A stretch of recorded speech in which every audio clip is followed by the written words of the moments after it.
Chers membres d'Église et chers amis, bonjour. J'aimerais vous lire aujourd'hui ce très beau texte qui finit le chapitre 40 du livre du prophète Ésaïe. « Pourquoi répètes-tu, le Seigneur ne voit pas ce qui m'arrive, il ne défend pas mon droit. Ne sais-tu pas cela, ne l'as-tu pas entendu dire ? Le Seigneur est Dieu depuis toujours et pour toujours. Il a créé toute la terre, il ne manque jamais de force, il n'est jamais fatigué. Personne ne peut mesurer la profondeur de son intelligence. Il redonne la force à celui qui en manque, il rend courage à celui qui est épuisé. Les jeunes eux-mêmes deviennent faibles et se fatiguent, même les meilleurs tombent.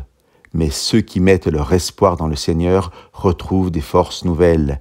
Ils s'envolent comme des aigles, ils courent sans se fatiguer, ils avancent sans s'épuiser. » Ce texte très connu est pour beaucoup source d'encouragement dans l'épreuve, une assurance quotidienne du secours de Dieu dans leur vie.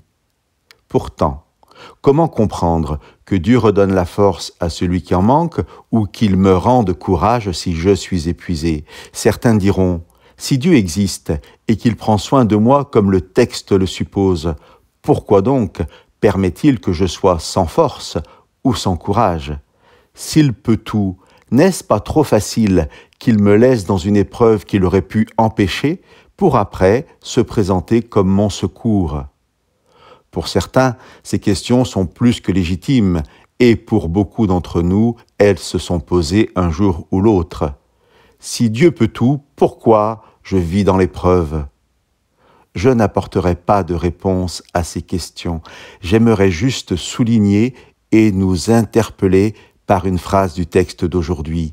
« Pourquoi répètes-tu, le Seigneur ne voit pas ce qui m'arrive ?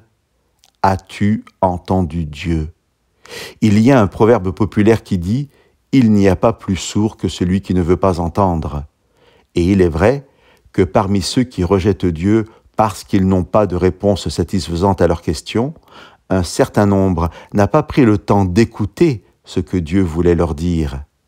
Chers amis, je ne peux que nous inviter à écouter Dieu, le prier, lire sa parole et entendre les réponses que lui-même veut donner à toutes ces questions qui nous éloigneraient de lui. Car ce que je répète, c'est que Dieu est fidèle et qu'il ne nous laisse jamais sans secours. Que Dieu vous bénisse.